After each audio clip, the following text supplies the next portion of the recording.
Hello everyone, it's Christopher Allen with Christopher Allen Designs, and I'm very excited to kick off our Halloween Spooktacular, where I'm going to be doing 5 different Halloween crafts. So for today, the very first craft that we're going to be doing is this bag that I have right here. And this is a trick-or-treat bag that I created, and of course you can put a name at the bottom. You can do whatever you would like to personalize it, but I actually used my Cricut Explorer for this project, and I cut out a stencil using contact paper. Now you can do this stencil many different ways. You can cut out the stencil using paper punches, you can cut out the stencil using your favorite cutting machine, or you can actually use wax paper or a freezer paper and iron it down. The easiest thing for me to do, and the simplest I thought for everyone out there, was to just use the clear transparent magic cover paper. I've talked about this magic cover contact paper many times. You can get it at the Dollar Tree for $1 and you get a big roll of it. Here's one of it, one of the rolls right here. You actually get 1.5 yards by 18 inches of this for $1. So you can make a lot of bags with that. So with this, I do want to preface just very quickly with the bag that I use. This bag, actually, if you are going to do anything with the ironing on, you do not want to use a bag like this one. This bag is 100% polyester. It is a bag that I actually got through Doris, and I love it. It was, I think, 50 cents. And I used the fabric paint on it, so it gives it kind of that shiny kind of, you know, it's more of a finished look rather than a acrylic paint that you would use that would kind of make it matte. So I really like that. Now, if you are going to be doing any ironing on and you want to use the freezer paper to cut out with the Explorer or the wax paper, which you can with the Explorer, it's fantastic, you will want to use a canvas bag. This is the bag that we're going to be using today. This bag is a little bit pricier at $2.99, but I got this bag and these bags at Michael's, and this is a canvas bag. So you can iron on this, you can use the clear contact paper, you can do whatever you would like to actually go ahead and transfer your image onto here. So what we're going to do is we're going to hop over to the computer, and I'm going to show you how to bring the image onto the mat. It's super simple. Luckily, with our subscription with the Cricut Explorer, you actually have many pumpkin carving images, which is what I use for this. With a silhouette, I'm sure there are tons of images as well. And of course, you can use any paper punches that you already have, or you can even go ahead and take an image offline and trace around it with an X-Acto knife. So there's many ways to do this project, but I wanted to show the easiest way that I could figure it out with my cutting machine, the Cricut Explorer. So we'll be right back. See you in a minute. Alright everyone, here we are in Cricut Design Space. First, what we're going to do is we're going to want to go ahead and insert an image. We're going to type in up here pumpkin carving, and once we type that in, we'll be able to see all of the different images that we're able to use. I'm going to be using kind of a simpler image because this is for a child. So we're going to use this image over here. It's the bat image, and we're going to go ahead and click on it. And once we have the green box and the green check, that means that we are good to go. We're going to go ahead and we will insert it into our project here. And also, if we have the bat at the bottom, that means also that it's going to be there as well. So we'll hit Insert Images. And once we go ahead and insert that image, it's going to pop up on our mat. So we'll click here, and it'll pop up on the mat. And now what we're going to want to do is we'll want to resize it. So we'll go up to our Edit box. We'll hit the Edit button. And once we hit that Edit button, we'll be able to resize it. We want to make sure that our little lock is locked and in the lock position, which means that our width and our height will remain the same. So we're going to go ahead and put in 10.5 here, and that will go ahead and we'll just click on our box here. Oh, let's click, hold on one moment, 10.5, and we'll click on our box here, and that will make it the size that we need. So all we'll have to do after we have it the size that we need for our project, we'll just go ahead and hit go, and that will get us started on our project. What we're going to do after this is I'm going to head over to our project on my desk, sorry, on my desk, and I'll show you how to do this. So see you in a second. Okay everyone, we are now at my workstation, and what we're first going to do is we're going to grab our transfer that I have here on my mat, and I'm sorry, there's things everywhere from all my different projects, And what you'll see here is it's very easy to peel up.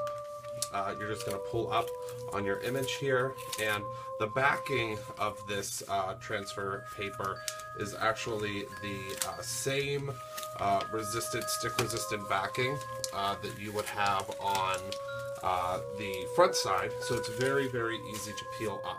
Now, I made a slight boo-boo whenever I did mine, and I did not put it far enough over on the side here, but you'll see that that will not make a difference. So we're going to continue peeling everything up, and as you'll see here, it's going to create for us a very, very clean and crisp image.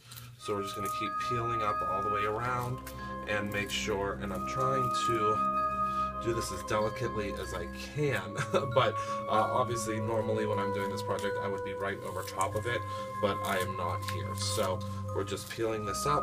We have our one bat, and then we're going to peel up our next bat here. Now, what you can do at this point, if you would like, is you can set this aside, and we can use these pieces if you would like. Again, you can use all of these leftovers. So what I'm going to do is I'm going to save these because I will use these for another project when I want to actually paint the inside of the bats. For this project, we're going to actually go ahead and we are going to paint the outside so that we have a perfect circle. So I'm going to keep these pieces because we'll use those for something else. So now we'll take our mat away, and what I'm going to do is I'm going to bring my bag over. Now, you'll want to go ahead and iron your bag. I ironed my bag the other day, so we do still have a little bit of a crease in here, but that's okay, that's just fine. So now what we'll do is we'll take our bat here, and we're going to want to make sure that we have it centered kind of to where we would like on our bag here. So that looks pretty good to me. And what I like to do is I'll take off all of this in pieces. So I'll take this bat wing here, and once we get the corner lifted up here. Okay, so now that I see this, we actually have it upside down. So we're going to flip it over, and what I'm going to do is make sure that we have this where I want it to be, which is, it looks good right there, and we'll start by taking this piece up here, and again, I'm not over top of it like I would normally be, and we'll go ahead and we'll stick this down.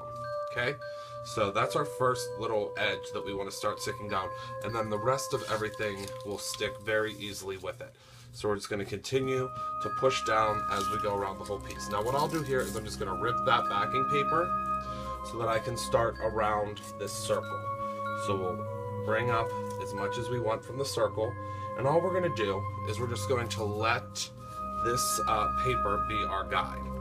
So we're going to continue going around. Now that piece ripped up, so we're going to go ahead, and I'm taking mine and I'm actually going to do it a little bit over to the right here, because eventually I'm going to use some glitter transfer, and that glitter transfer, and it's the glitter heat transfer, I'm going to use to actually put the name on here as well.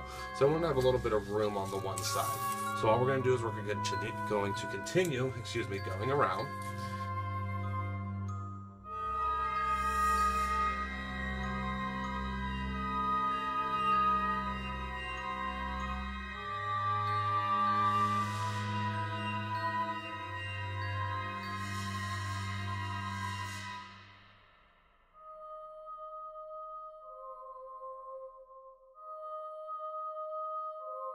Sorry I had to jump away there for a second. I wanted to grab my heat tool because that really helps with making sure that this is all adhered down.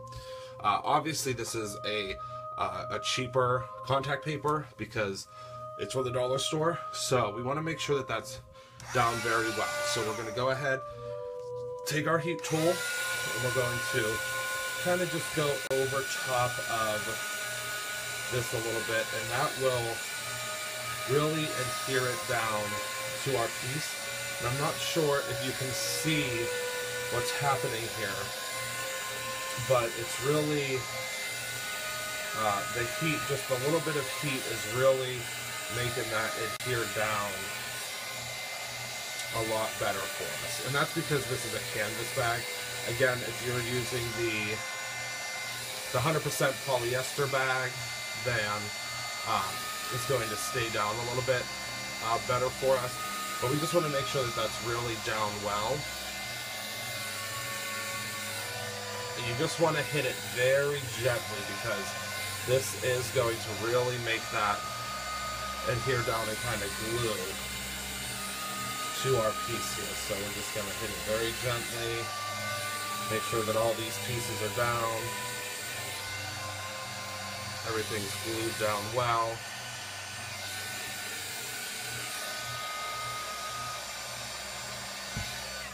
Okay. Now we're all done with the heat gun. Again, just gentle, very gentle on this piece. We just want to make sure that all of that is adhered down very well. And again, we're going to do some brush strokes out on this so we don't have to worry about it really seeping under. We just want to make sure that it's really, really on there well. Now, the paints that I'm going to use today, and I'm actually only going to use one of these paints, but they are folk art fabric paints. I'm using, I think today I'm going to use the, let's see, what do we want to use? Let's use on this one the orange, and with this, it is the folk art, again, fabric paint. This is called Pure Orange, and it's, you just brush on the textiles, and it's going to keep it soft, which is really, really nice. This one is not open yet, so let's go ahead and open it. And I'm going to put my paint in this little cup here. These little cups are, again, from Doris, and I ordered them online, and they are so cheap. I think it's like 10 cents or something like that. Whoops, it's like 10 cents per little cup, and they work wonders whenever you're using different paints. I do use a paint palette a lot as well, but unfortunately with the paint palette, I'm not getting a whole lot of paint out with that, because obviously it's made for different colors, not just for using one color. So we're going to go ahead and shake this up. And the paint palette that I'm talking about, let me grab it here. It looks like this. You can't get a lot of paint in each one of these. Obviously, if you're using just one color, you need a little bit bigger kind of container like this. So what we're going to do is we're going to go ahead and we'll take this, make sure that there's no lid or no seal inside of there. And what I'm going to do is I'm going to just put the paint directly into our little cup here. And again, this is the fabric paint. You want to use the fabric paint, but you can use the acrylic paint if you would like. It's not really going to make a difference, except it's going to be more of a matte if you don't get a glossy fabric paint. And it also is not going to be as soft. So what we'll do is we're just going to take this paint. We're just going to go over our areas. I'm using a brush here. This is actually a brush from Walmart, and it comes in a big set. The big set of brushes, I think it's like $10 or something like that. Actually, I don't even think it's that much. But the big set you can get, and you will just go ahead and use the bigger one that's obviously in the set. And what we're going to do is we're just going to go ahead and paint all the way around here. And what you can see here is where the paint is actually adhering to the fabric. It's a little bit, it's going to be darker. Obviously, this fabric paint is not covering up the clear portion of this very well, so you can really see where your fabric is hitting, or excuse me, your paint is hitting your fabric. So I'm just going to continue painting this, and I'm going to fast forward while I'm painting it. Maybe put on a little bit of spooky music while I'm fast forwarding, and then we're going to come back and we're not going to let this dry. We don't need to really let it dry. What I'm going to do is I'm going to hit it with the heat gun, then I'm going to pull it up and we're going to see what it looks like. So we'll be right back in a second.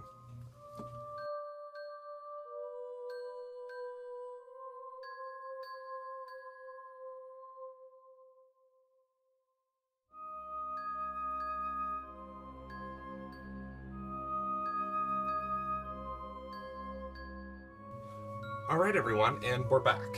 And as you can see, in the fast forwarding, I did make a little bit of a boo-boo here. And what we're going to do with that boo-boo is, generally with this paint, it's very similar to the puffy paint. It's just obviously watered down. Not necessarily watered down, but it's a much more liquidy paint. We can go ahead and just let that dry there, and I can just peel it up later. So we're going to let that glob dry. If that ever happens to you, just let that glob dry. Once it is all dried, we can just peel that right up. So now what I'm going to do is, since I'm a little bit impatient here, and I want you to see the result of this bag with the orange, I'm going to go ahead and I'm going to hit this with my my heat tool, and that will expedite the drying process much more quickly, and then we'll peel everything up.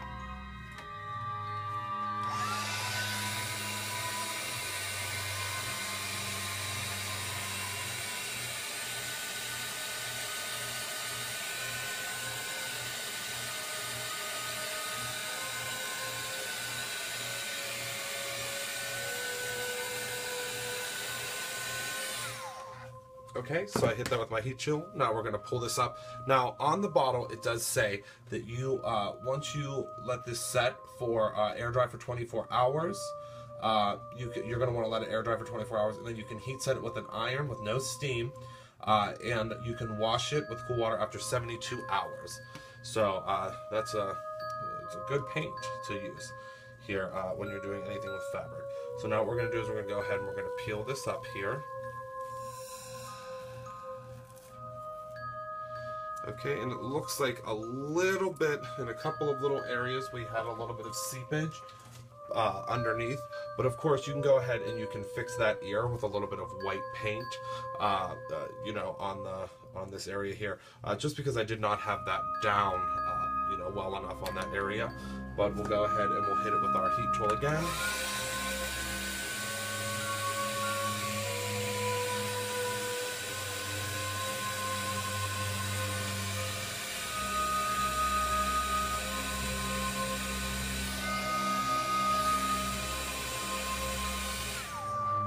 And what we'll use is, I'm going to just fix that really quick right now. I'm going to use a much finer, smaller brush. Here, let me grab one. And I have this white. It's actually called wicker white. And we'll use the wicker white to go ahead and fix our boo-boo here. Really easy. We always have boo-boos generally within grafting. I don't know if any of you do, but I certainly have some. And we'll just shake this up, and we are going to use this palette after all. Actually, I'm not even going to get this palette dirty simply because it's just a tiny little area. So let's use a piece of wax paper, and we'll just put a tiny little bit of this down, because that's all we're going to need. And we'll take this brush now, and we're just going to get that loaded up with our paint here, so it gets nice and flat. We want to make sure we don't have any bubbles or anything on the sides or anything of that nature, simply because that will, you know, cause a little bit of an issue with the painting. So now what we'll do is we'll just take a little bit here. Just going to follow that other one, and we want to make sure that we kind of blend this in to our other color underneath, because obviously this canvas bag is not completely white. And I'm sorry if my head is in the way, but I cannot paint at an angle. I apologize. So now what we'll do is we'll make sure that this brush is cleaned off a little bit here. We'll pull this out even further so that it kind of mixes together, and that is a lot better there. Now, you can go around and you can fix any areas that you would like. I personally kind of like the look of the kind of vintage of it, where it's kind of not perfect all the way around. Obviously, again, this is a craft. This is not something that we're purchasing from the store. So we want to have that look of it being handmade. So now our bag is finished. We just want to make sure that we go ahead and we keep it in a place to dry for 24 hours, and then heat set it, and then our bag is good to go. So you can go ahead and you can put a name in here if you would like. You can do whatever you would like. You can take some ribbon, of course, some ribbon and maybe some baker's twine here, and use that to create a bow on here. Of course, you can do whatever you would like with this project. So I hope you enjoyed this quick tutorial, and if you have any other questions, of course, go ahead and email me, send me a Facebook message, and you have a great day.